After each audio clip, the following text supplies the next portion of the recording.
saying, and we're back with another video. And today we're gonna be talking about Odegaard being back. Yeah? But before we get into any of that, make sure you're liking the content and make sure you're subscribing to the gang. Come and join the Account Hawk Ski. You know them way there. We're trying to grow, trying to take over the scene, but we can only do that if the village grows. Yeah, we need our clans to be booming. Yeah. So look, obviously, Erdegaard, he got injured on the first international duty with Norway, and literally it's kept him away from Arsenal for quite some time. I think he's missed like 10 games, something like that. And don't get me wrong, you can clearly see the void that has been left within the Arsenal squad, with him being out, which I guess is a bit worrying. And I mean, I did think there would be ways for us to deal with it, but for one reason or another, the manager hasn't experimented in the way that I thought he would, and literally, I just feel like I've been watching bummy Arsenal. Like the level of play has been disgusting. The build up has been disgusting. The link up play has been disgusting. How slow we are on the ball. It's just all been diabolical. And a lot of people in the Arsenal fan base are under this assumption that Erdegaard, when he comes back into the team, all of that changes, right? So, I must admit, yeah, I really do like the fact that he's coming back. And it's definitely a bonus, him coming back. But, the way we're currently playing, I think it would be a bit naive to think that one player comes in and just completely changes our fortunes. I think there is a lot more that needs to be done. But definitely having your captain back is going to give a big boost in one way or another. Having, I guess, your best footballer, because he's definitely the best footballer that we have, in terms of how he plays, how he moves, the little dinks, the little drops of the shoulder, the quick thinking, the intelligence, the saucy passes, the flicks. He's definitely, the technique. He's definitely Arsenal's best footballer. But will it be enough? And I guess, he's gonna be returning. Well, apparently he's gonna be returning for the Inter Milan game, and maybe coming into a European game where, you know, I don't think Inter Milan's press will be as intense, as we could face in a Premier League game, which means Erdegaard, if he does play, he should get more room to breathe. You know, he should get more time on the ball, and it could be a game that, helps him get back into the flow of things, because he has been away for a while. He's gonna have to readapt to playing football, and it was an ankle injury. So I mean, we are gonna have to handle it delicately, because it will be very, very easy for a setback to happen. And I mean, I'm touching all kinds of whoa. That could have been mad. Yeah, I caught myself there. But yeah, we're praying that a setback doesn't happen. So look, I just want to look at, because I've been looking at a few stats from Odegaard, yeah, and I guess I want to do a bit of a comparison piece in it. So look, so far this season, he's played 3 games for Arsenal, yeah.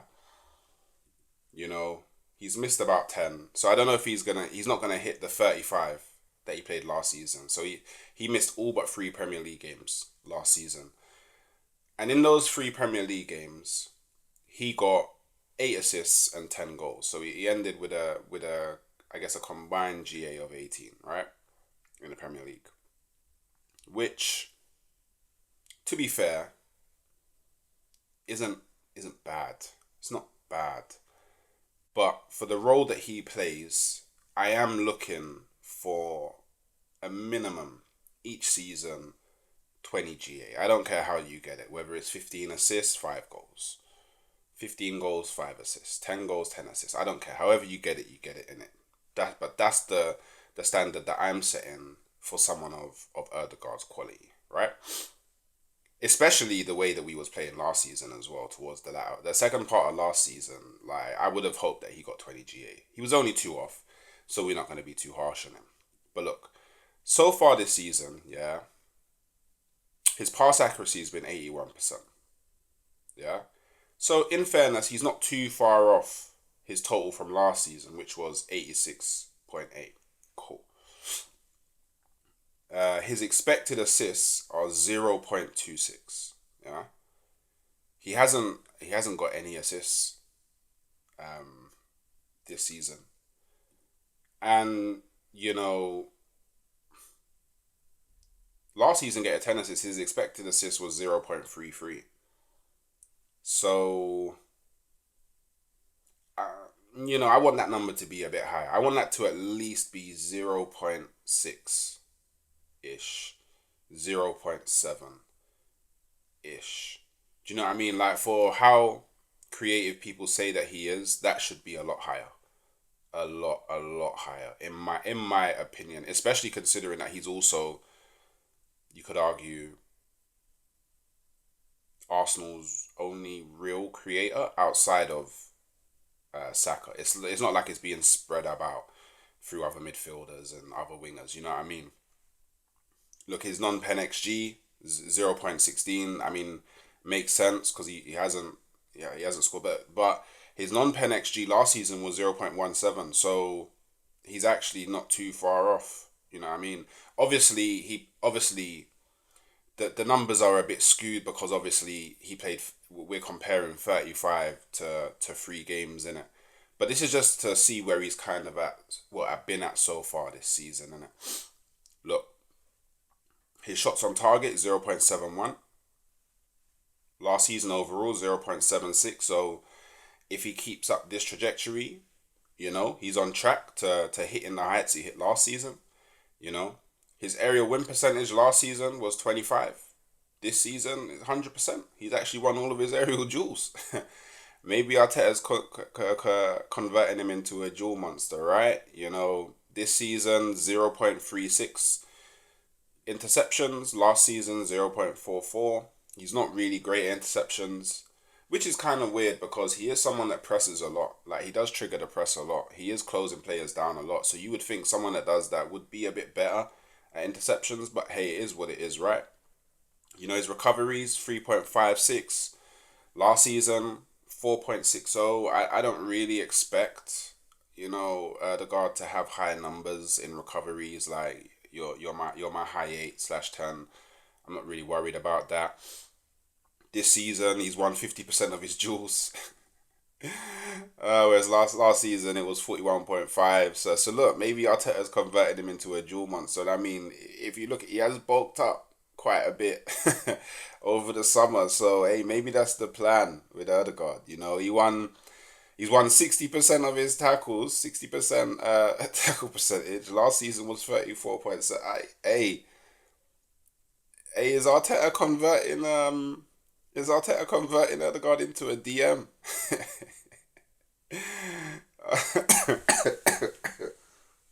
Oh man, if you don't laugh, you cry, innit? So look, his progressive distance carried is 76.84 so far this season. This is something that he's actually really good at. Across 35 games last season, the progressive distance carried was 102.32. So I think he's definitely on track. He's definitely on track to succeed that. Last season, he had 1.08 dribbles per game. This season, he so far at 1.78 dribbles per game. So it looks like he's turning into quite the ball carrier. you know. So maybe this could be signs of maybe this could be signs indicative of he may become more of that box crasher, and you get me, get into the box and get goals, you know, especially with the shots on target that he's had, you know, the success, the dribbles that he's having each game. He's progressing the ball quite a lot.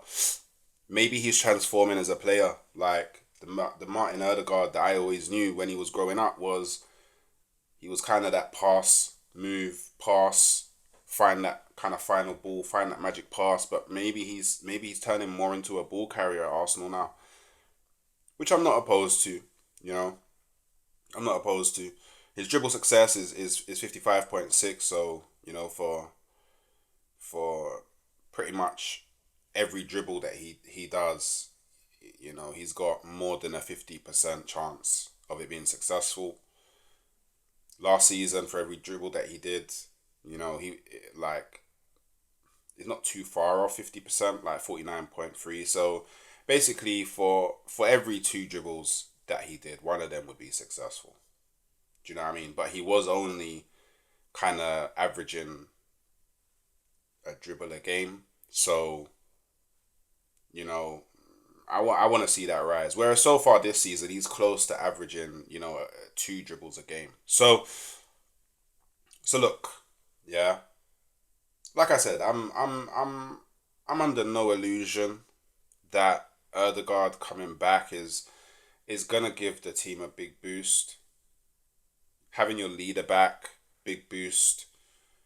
And kind of like he may just be to the players like a beacon of light, right? Like they may all be they're seeing how differently we're playing, and they're probably thinking Erdegaard slotting back in changes that. You know, I'm expecting us to see, you know, Saka thrive from Erdegaard being back, because the link up that they have on that right hand side is phenomenal. I can't lie. Like both of these players kind of benefit a lot off of playing off each other. But then maybe it brings back into the fold like Ben White, because that triangle of Saka, Ben White, and Erdegaard, which we've missed, was one of the things that gave us so much success last season. So where I think, you know, last season our left hand side was pretty much dead in the water, and there was clearly a plan to revive it this season. This season, I feel like Erdegaard going out, it kind of made our right hand side dead in the water as well. So I guess we're reviving one of our arms, you know, and then hopefully with the return of Calafiori, maybe, you know, that Calafiori Marino Martinelli link up triangle can make us more of a problem with the Erdegaard, um, Saka, and either White or Timber triangle on the right. I guess we'll have to see. But I do think I do think the Arsenal fans need to kind of think like along these lines. Be happy that he's back. It is definitely a positive. But let's keep our powder dry until we see what happens against Inter, what happens against Chelsea, and let's use, I guess, the international break to kind of really think about, cool, what are we looking like with Erdegaard back? What can be done? What can be changed? And how we move forward. But yeah, I'm looking forward to watching Odegaard play football again. You know, he's one of the people that make the game beautiful, at least for me. So yeah, looking forward to it. Um, but let me know what you guys think in the comments below about Odegaard being back. Um, do you think that this can change our fortunes? And if so, how much? Like, what do you think the impact will be of Odegaard returning? Do you think Odegaard returning alone is enough to guarantee a win against Inter and Chelsea, or do you think it's gonna be much of a muchness and we're still gonna see the same stuff that we've been seeing so far this season? Like, do you think the kind of, I guess, the tactical kind of implications will just outweigh, I guess, Erdegaard's individual ability to affect games? So yeah, you know, if you made it this far, you know, thanks for tuning in. You know, make sure you're hitting that like. Yeah, make sure you're subscribing. Yeah, and I'll catch you next time.